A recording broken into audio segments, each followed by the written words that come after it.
Bonjour, jeudi 4 mai 2023, voici l'essentiel de l'actualité à la mi-journée. La maternité des Sables d'Olonne fermée jusqu'au 9 mai, les urgences de Luçon suspendues jusqu'à samedi prochain. La situation se dégrade dans les centres hospitaliers vendéens. En cause, la loi Rist, mise en application le 3 avril dernier. Elle provoque de nombreux dysfonctionnements. Pour tout comprendre, Colline Davy vous explique la situation.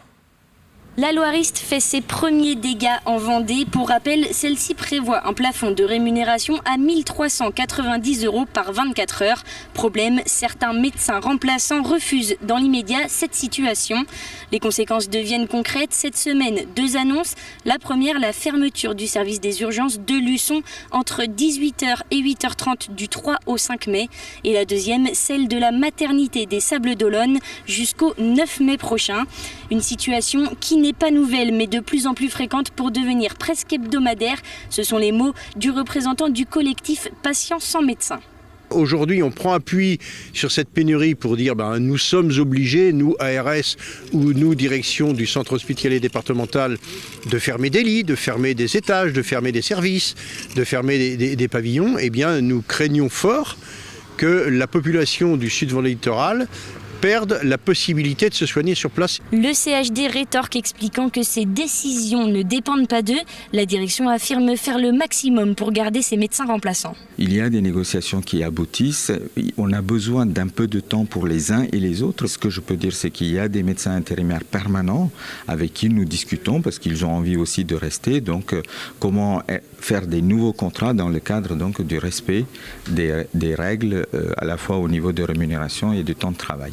De son côté, l'ARS reconnaît une situation inédite et tendue au vu du nombre de fermetures, mais elle réaffirme sa volonté de vouloir les garder tous au maximum. C'est un département qui est multipolaire. Aussi, on est très attaché au niveau de l'Agence régionale de santé à ce que demeurent ces 7 structures d'urgence et ces 5 maternités qui maillent parfaitement le territoire. On fera effectivement tout pour accompagner les établissements de santé du groupement hospitalier de territoire dans ces négociations avec les intérimaires. En attendant, concernant la maternité des Sables, une trentaine de patientes dans leur dernier mois de grossesse ont été contactées individuellement pour choisir une autre maternité sur le département ou ailleurs. Les activités de consultation, d'échographie, de suite de couches et de préparation à l'accouchement sont-elles maintenues sur le centre hospitalier des Sables d'Olonne.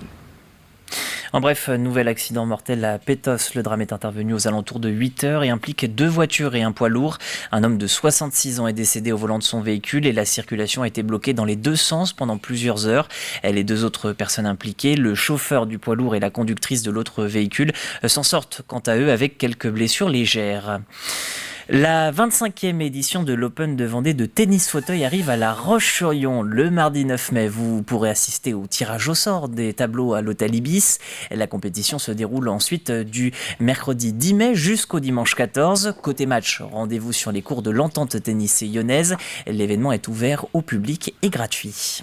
On n'a pas pu faire l'édition 2020 et 2021 faute de la pandémie, comme tout le monde. Et puis 2022, le temps de remettre un petit peu en place tout ça. Problème d'hôtellerie aussi, puisqu'il y avait du retard sur un agrandissement qui était fait sur l'hôtel Ibis, puisque c'était un petit peu notre centre d'hébergement. Du coup, on n'a pas mis en place l'édition 2022. Et puis, ça y est, c'est reparti. L'association Team Run and Bring a bouclé ce week-end une traversée de 26 km en pédalo. Les 13 membres volontaires sont partis de l'Île-Dieu, direction Saint-Hilaire de Riez. 9 heures auront été nécessaires pour venir à bout de ce long trajet. Outre l'exploit sportif, les bénévoles souhaitaient lever des fonds pour une association. Agathe Poulet. Ils l'ont fait. Après 9 heures de traversée en pédalo depuis l'Île-Dieu, la team Run and Bring rejoint enfin la terre ferme sous les applaudissements du public. Explosion de joie, partager avec de l'émotion aussi, de voir tout ce monde là qui nous attendait. Et puis le sentiment du devoir accompli. Très compliqué au début, de nuit. On a eu 2 heures très compliquées. Après on a eu les vagues, mais après ça s'est bien passé. 3 ans qu'on est dessus, on a enfin réussi à faire ce défi et pour lui quoi. 12 pédaleurs se sont relayés pour soutenir Jules, atteint d'un retard de développement et de motricité. L'association Le Sourire de Jules a été créée pour améliorer son quotidien et ses conditions de vie. C'est en 2019 que ce projet inédit va voir le jour. Le projet nous a tout de suite nous a fait rire au départ, parce qu'on s'est dit, oh là là, qu'est-ce que c'est que cette histoire et tout, mais on a trouvé ça génial. Et puis une bonne ambiance, vraiment des gens très bienveillants vis-à-vis de Jules, donc on était partis tout de suite pour l'aventure avec eux. Ça le touche vraiment. Il est toujours à fond, il a toujours le sourire, c'est vrai que ça le pousse vers le haut, c'est génial. L'association Team Run and Bring organise des événements sportifs et uniques afin de collecter des fonds pour des enfants malades ou en situation de handicap. Pendant ce défi enrôlé par groupe de 3, les pédaleurs ont pu compter sur l'accompagnement de différents acteurs locaux. Tout le monde ne pensait pas qu'on allait y arriver, c'était un projet un peu fou, hors du commun, surréaliste. On a monté un dossier avec les affaires maritimes, avec la CNSM, avec la SMV à Saint-Gilles, avec Saint-Hilaire Nautisme. On a pris des gens qui connaissent la mer, qui connaissent l'océan, et on a essayé d'enlever toutes les variables pour que ça soit le plus facile et le plus simple possible. Grâce à une cagnotte en ligne, l'association a déjà récolté plus de 750 € pour le sourire de Jules. Ce dont permettra de faciliter son autonomie dans sa maison. Quant au pédalo, il sera vendu aux enchères d'ici quelques semaines. Cette parution pour finir, Histoire sociale ouvrière du XXe siècle dans le Haut-Bocage vendéen. Un livret de 30 pages écrit par Laurent Pachetot. L'auteur revient sur l'évolution du travail dans les populations de Vendée. L'écrivain part du monde agricole au XVIIIe siècle et termine son récit sur les usines dans les années 50. Le livre s'appuie notamment sur un autre ouvrage édité en 2021 par l'association Armétis. À l'époque, les membres avaient recueilli une centaine de témoignages. On entretient un mythe sur l'origine de la dynamique qu'on a aujourd'hui, qui serait due aux guerres de Vendée. Il a fallu attendre 1950 pour qu'il y ait un réel développement industriel. L'importance, comme le dit Yves Gonor dans les témoignages qu'on a ici, Yves Gonor, ancien PDG de Fleury-Michon, c'est que dans les années 50, il y a tous les éléments pour que ce monde industriel naissant se développe rapidement et bien.